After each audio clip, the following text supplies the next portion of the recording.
पेशावर में कबायलियों ने FCR कानून के खिलाफ प्रेस क्लब के सामने एहतजाजी मुजाहरा किया। एहतजाज में शरीक कबायलियों ने फ्रंटियर क्राइम्स रेगुलेशंस कानून के खिलाफ नारेबाजी की और वफाकी हुकूमत से मुतालबा करते हुए कहा कि जल्द अज जल्द कानून में तरमीम करके FCR जैसे काले कानून से निजात दिलाई जाए। इस काले कानून की वजह से कबायली अवाम तरक्की के मैदान में बहुत पीछे रह गई है। मुजाहिरीन ने FCR का पुतला बनाकर उसका जनाजा निकाला और जलाकर अलविदा अलविदा FCR के बुलंदो बांग नारे लगाते रहे।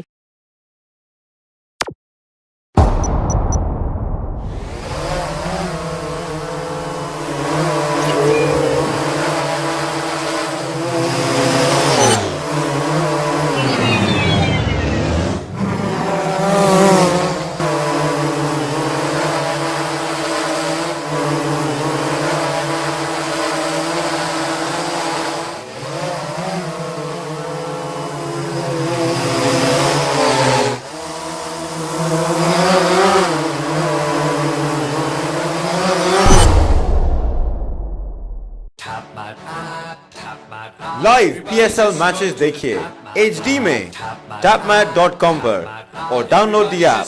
To order our TV boxes, call 021 351 55511.